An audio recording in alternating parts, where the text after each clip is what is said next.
Amazing, is it not? The Ampelos, one of our newest subjects.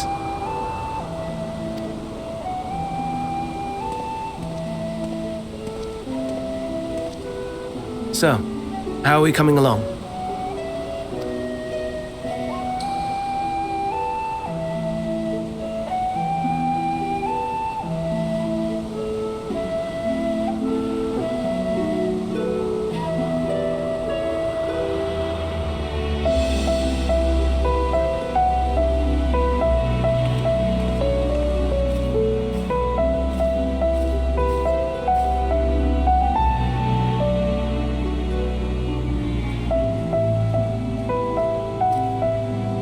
This is Elpis. Those flowers. Elpis. Entelekis. Like me.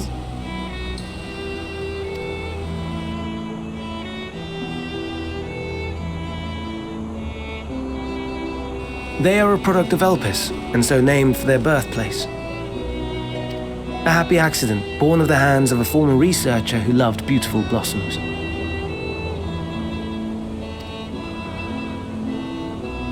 Unique for how they change color to reflect the emotional state of those nearby.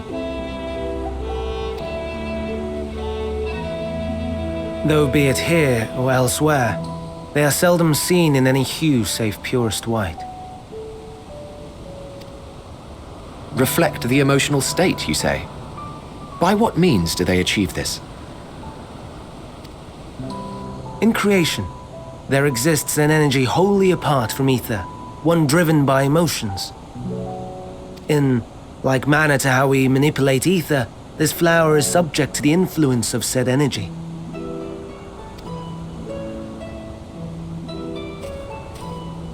While it has no will of its own, it is sensitive to the prevailing emotion in the vicinity, and reacts by altering its color and vibrancy.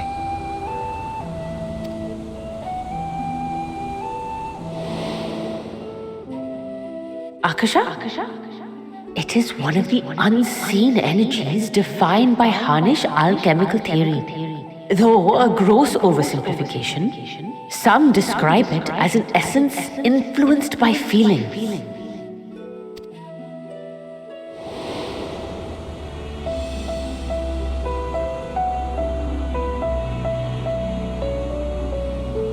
Akasha.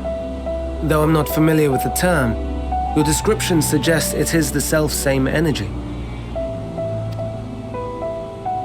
Dynamis, we call it.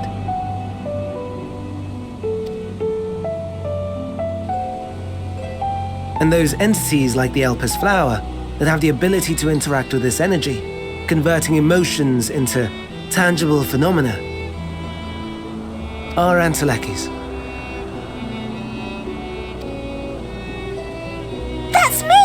That's me! An Enteleki! That you are, my dear. And no ordinary one at that, but the first possessed of free will.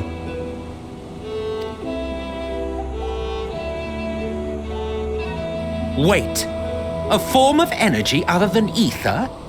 Dynamis? I've never heard of such a thing.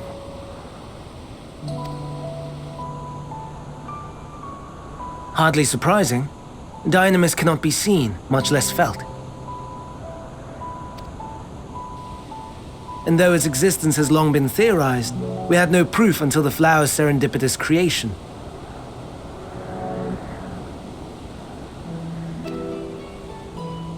What's more, Dynamis is far weaker than ether. Under normal circumstances, its effects are drowned out by the latter.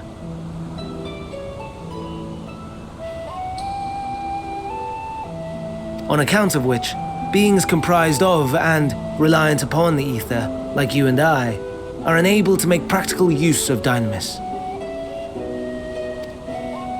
'Tis a truly esoteric thing, known to but a select few scholars. Intriguing. Then, given the limitations you described, why create Meteon?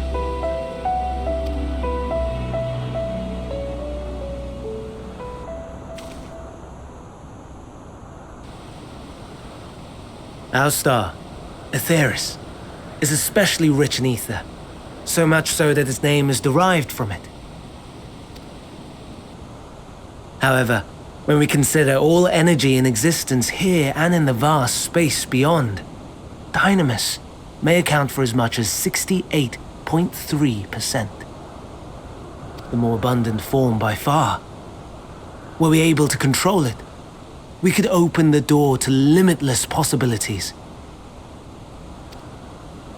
'Tis not unlike a gently flowing stream, unable to break through the dam of ether barring its path. But if we could imbue the stream with the vigor of a raging river...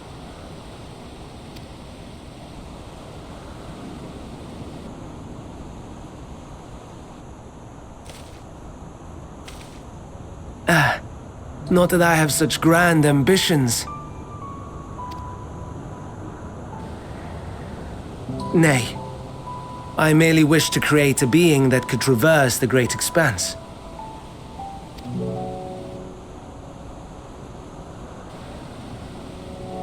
The relative scarcity of ether beyond the bounds of this star was a concern, and so I looked to another source of energy by necessity.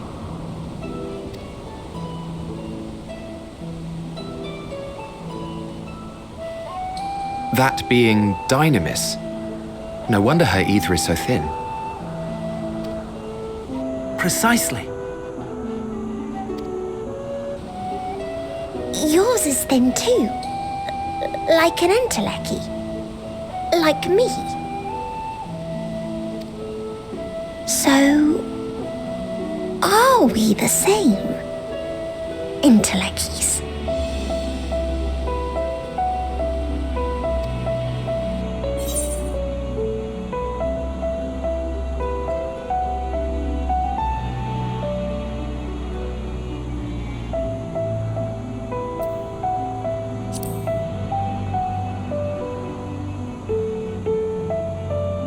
I think not. Your nature remains a mystery, but ere I reinforced you, you appeared to be little more than a common familiar, and a faded one at that. A deficit of ether alone does not an entelechy make. It would, however, make it easier for you to interact with Dynamis. And limited though its influence may be, this quality could prove the difference between victory and defeat. You do well not to underestimate it.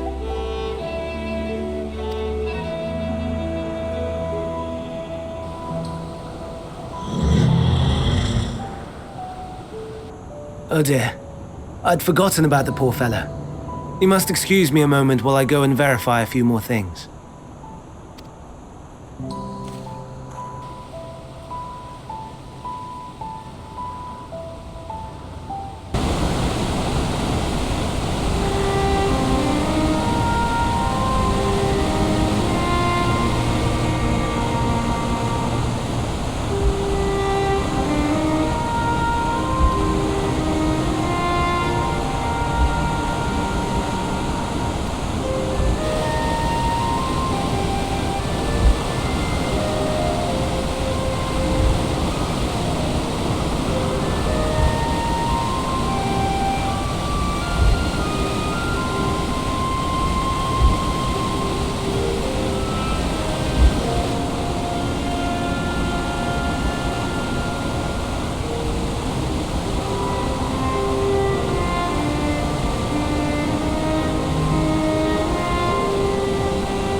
No, no, no. You are not foisting this nonsense on me.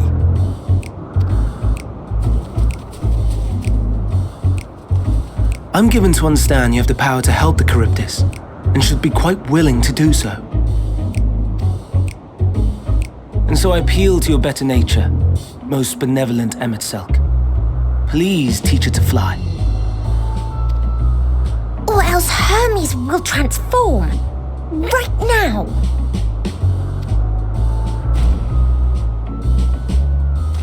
Now, there's no need to go quite that far. Altruism is its own reward, as I'm sure he would agree. Oh, would he now? And who contrived to put me in this position, pray tell? Nothing so devious. I merely suggested a possible course of action.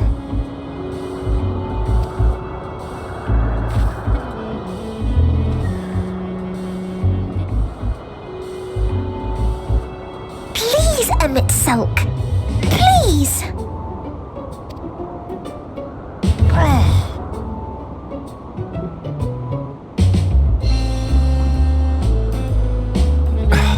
I did not come all this way to play nursemaid to your creations. I'd thank you to remember this favor and let it be the last.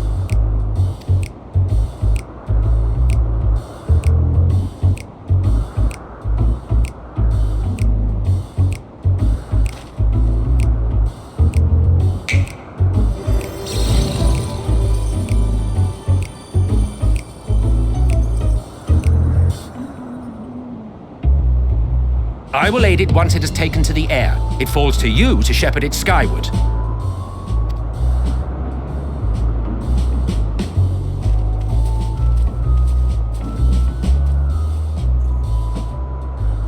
Well, let's relax and enjoy the spectacle, shall we?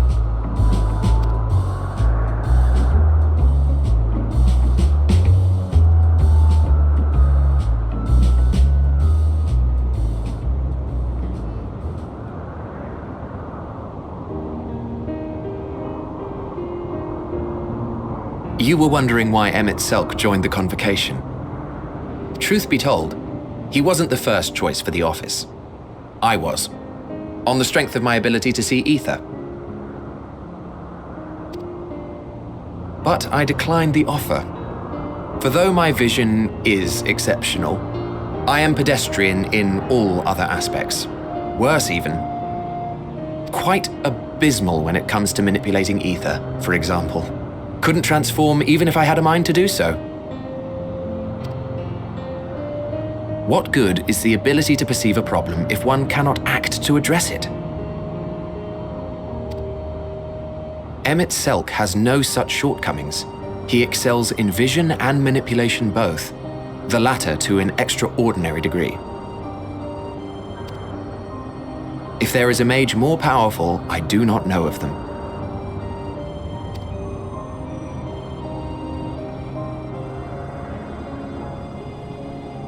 Thus did I recommend him for the office in my stead. And I wasn't the only one, far from it. Countless others vouched for his skill and character. People the world over, to whom he had previously lent a helping hand. Oh, how surprised he was. Claimed he hadn't done anything remarkable for anyone. Modest to a fault. He deserved every bit of acclaim he received. Yet he may well have gone unappreciated were it not for a mutual friend. A singular soul who can't help but involve herself in the business of others. Where she walks, excitement is certain to follow.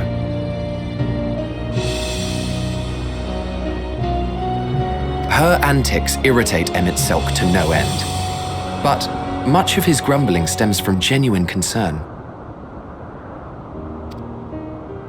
When our friend calls, he never fails to answer and lend his talents.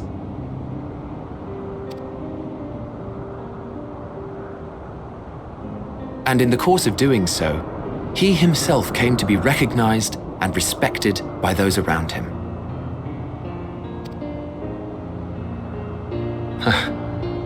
They are truly remarkable individuals, and I'm proud to call them friends. to help them realize their dreams. This will be my greatest contribution to our world. And when they have fulfilled their respective purposes, so too shall I have fulfilled mine, and together we may return to the star. Look at me, spilling my innermost secrets. I can't seem to help it with you. I can only assume it is due to the color of your soul.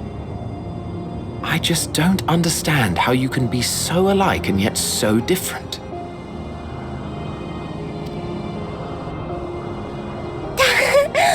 Well done, my pet. Well done!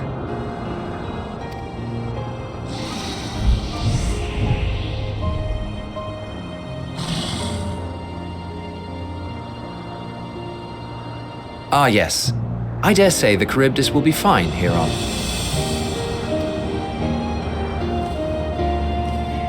Why don't you go and signal to Emmett Selk? Let him know that his arduous task is at an end.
Oh, you were waiting for me. You finished talking? Yes, we've come to a decision. My thanks for keeping Meteon company. Emmett Selk and Hythlodaeus have already retired to their rooms. There is room for you too, if you would follow me. Wait! I want to show you something first.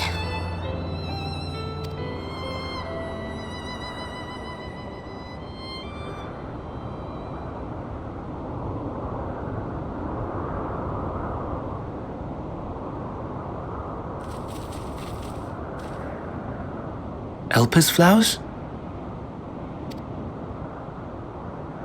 Go on.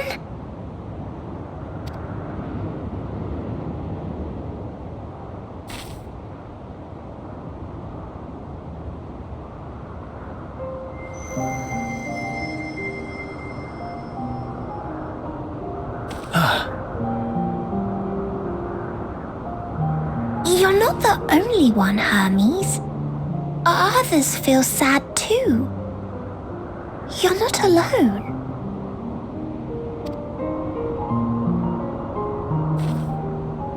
I see Meteon has shared much with you.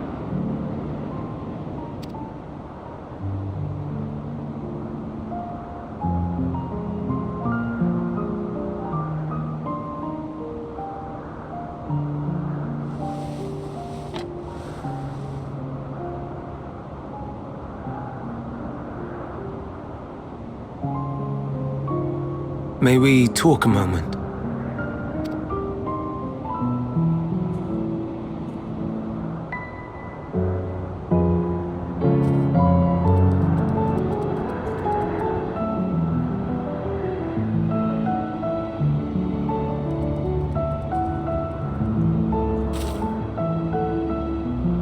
I do not think it wrong that we live for the star, that we strive to make it a better place.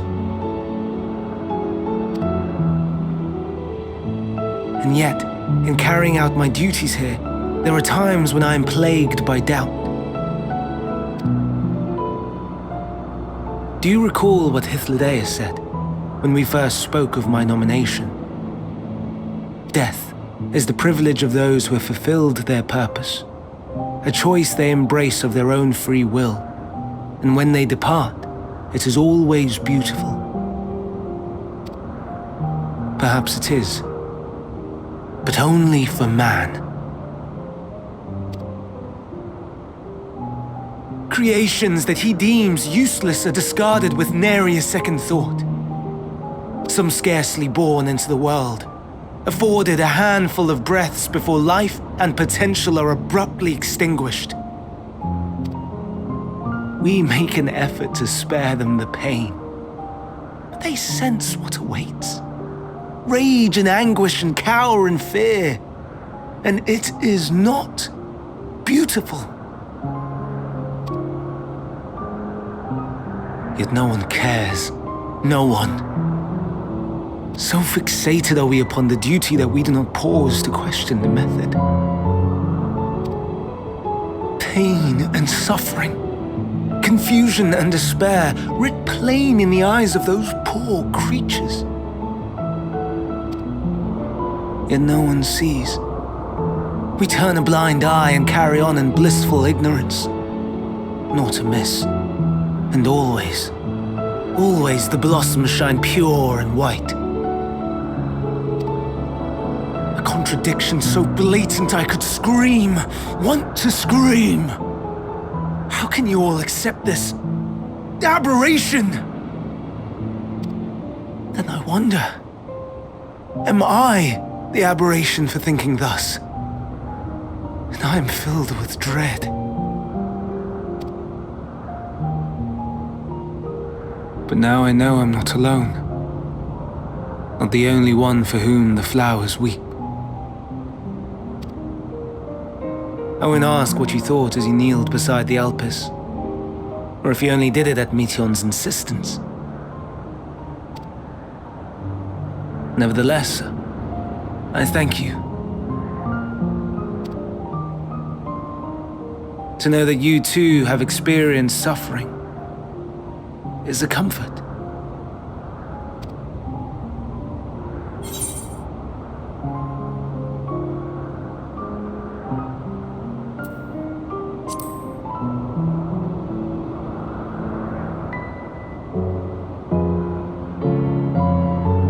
Indeed, difficult though it may be, I must endeavor to be strong like you.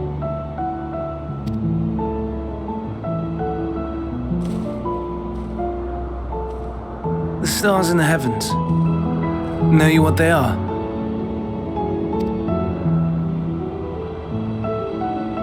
Though it is too far to tell, each glittering light could be a world not unlike Aetheris, a world filled with life. So many stars, so many lives. For us, there may be no higher purpose than to live for our world. But what of the other living beings out there? What is it that gives their lives meaning, that drives them day after day after day? To pose that question to our undiscovered cousins, I created beings of dynamis, who can traverse the vast emptiness between the stars. Meteon and her sisters. Aye, sisters. She has a great many of them, and they have already departed on their journey, traveling to one star and then the next in search of life. As one might expect, exploration on such a grand scale is rife with difficulties, and thus far I've naught to show for it. But I have faith that we will make some manner of discovery ere long. And when we do, I should be glad to share our findings with you, in gratitude for your kindness.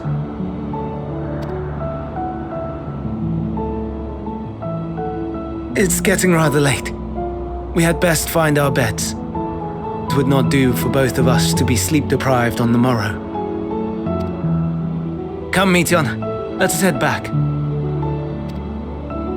All right.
Now.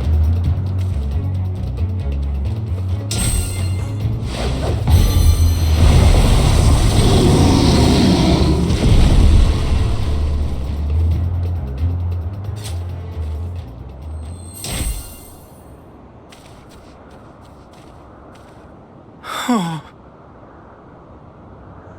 Forgive me. Please, forgive me.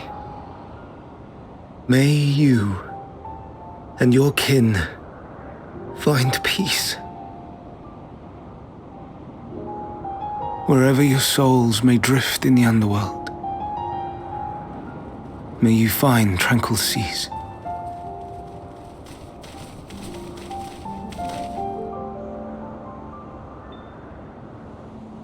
Be not forgotten, in concept endure, to reclaim form and one day live again.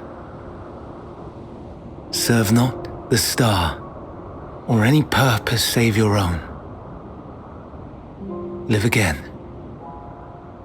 if that be your desire.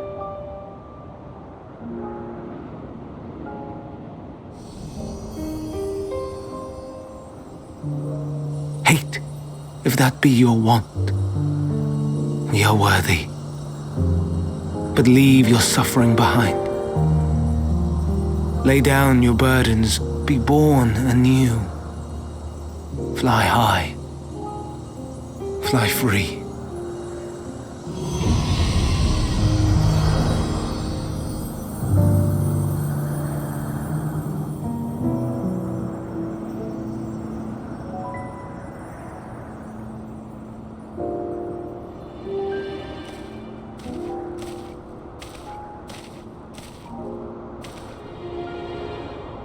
Join the convocation, Hermes.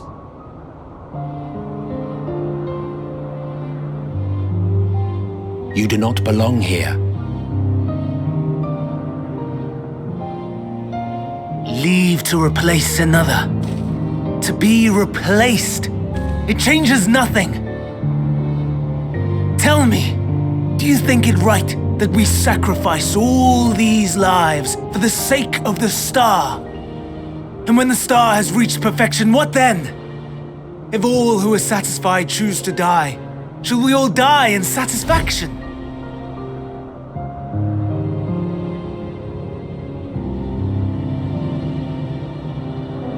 I do not know. Were I to take up the seat of Van Daniel, it would be tantamount to approving my predecessor's death. I do not know if it is right. And to be torn by such thoughts, I do not know if I am fit to represent mankind. Hermes! Please don't be angry. It hurts so.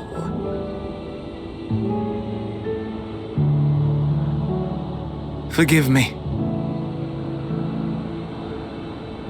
If you would still consider me in spite of everything, I beg some time to gather my thoughts. Meanwhile, Hythlodaeus, I fear I must trouble you to attend to the others. 'Tis no trouble at all. Take as long as you require.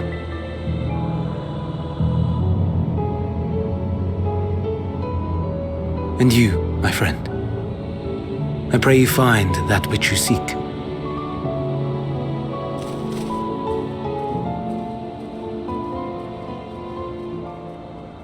I expect we have some few matters to discuss.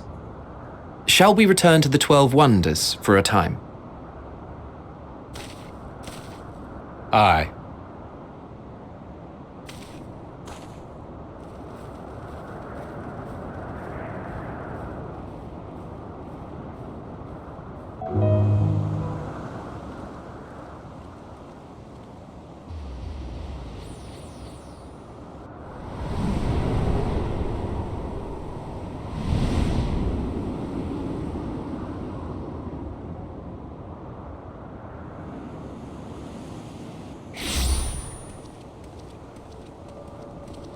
I present to you Kalamelios Zephyros. Here you will find a number of testing facilities, as well as the observation hub of Poiton Oikos. Right then. Let's begin by...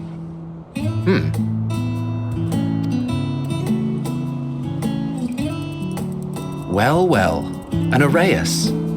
How delightful.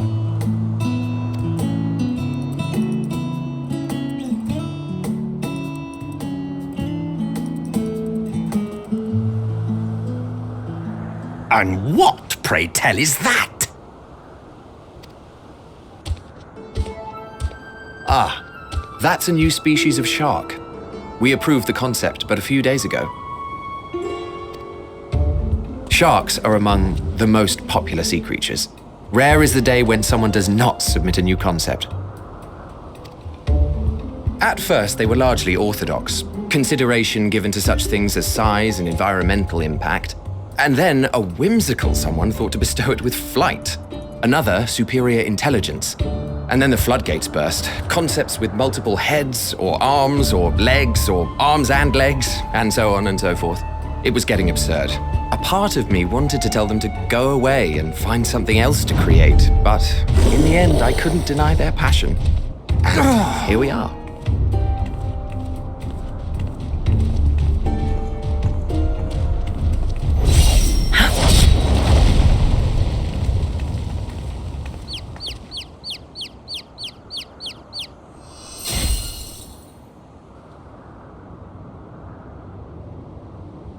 That was too close.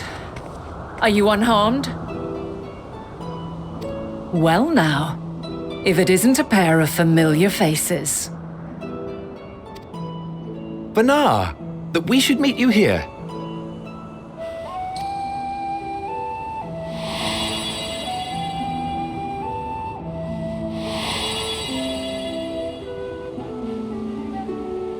As I mentioned earlier, the better part of the convocation holds that when we retire is when we return to the star.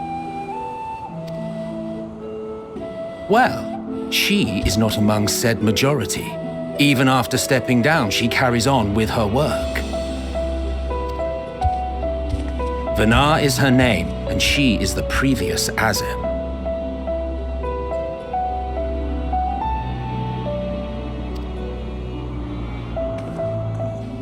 It has been a while, Hythlodaeus.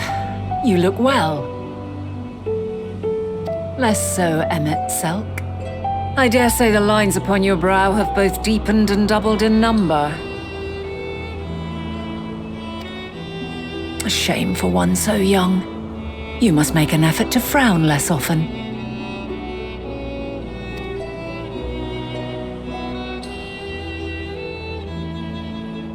Easier said than done, thanks to your unruly successor.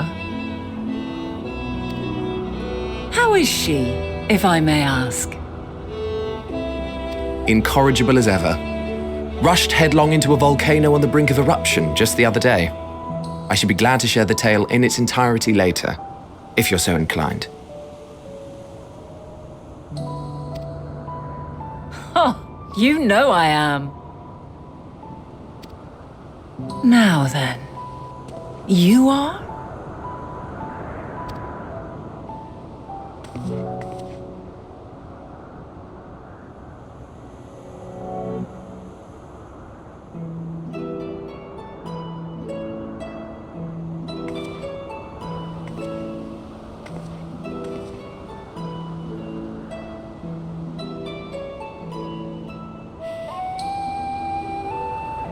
I say, have you perchance come from the future?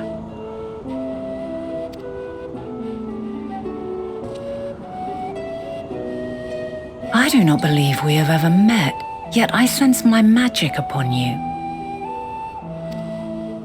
Therefore, if I wove the enchantment, I could only have done so at a later point in time.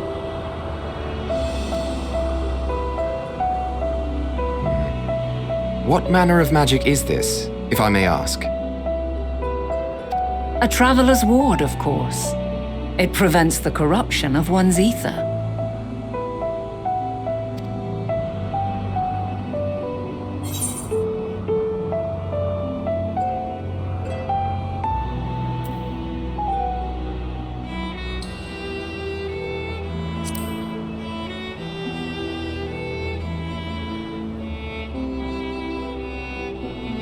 primals, you say? But I'm not familiar with such beings. But if they enthrall by warping the balance of ether, then yes, the magic would afford you a measure of protection. I gather from your question that you are not ignorant to its presence. Hold on. From the future? That's absurd.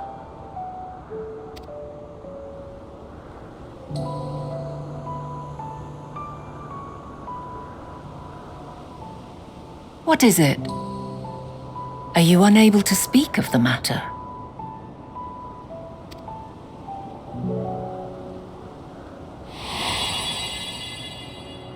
The reality to which you must return exists as a result of the final days. You cannot reshape the past to undo the tragedies of the present.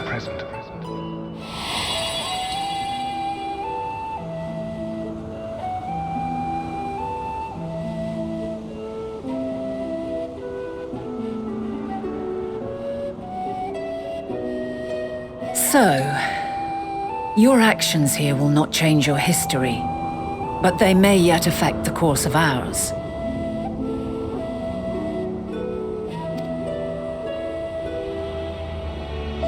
How very exciting! I'm quite fond of delving into the unknown, and there's naught more unknown than the future.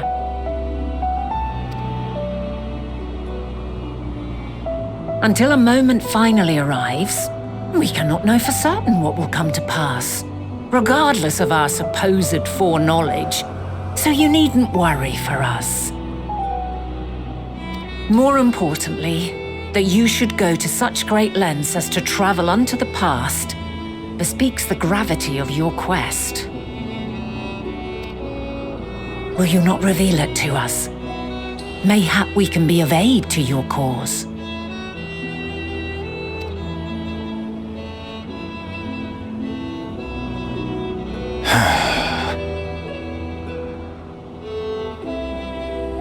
If this is true, then you've been keeping quite the secret to yourself. As a representative of the Convocation, I will hear it all. Your identity, purpose, everything.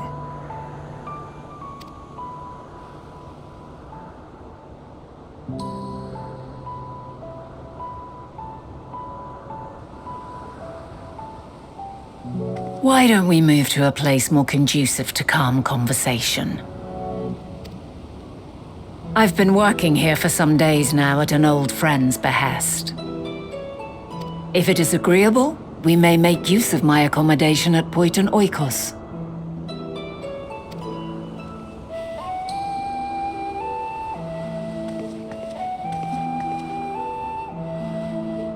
We were meant to meet. I am certain of it.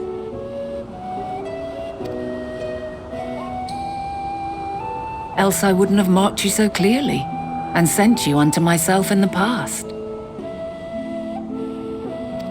It's precisely the sort of mischief I would get up to, and quite inspired, if I do say so myself.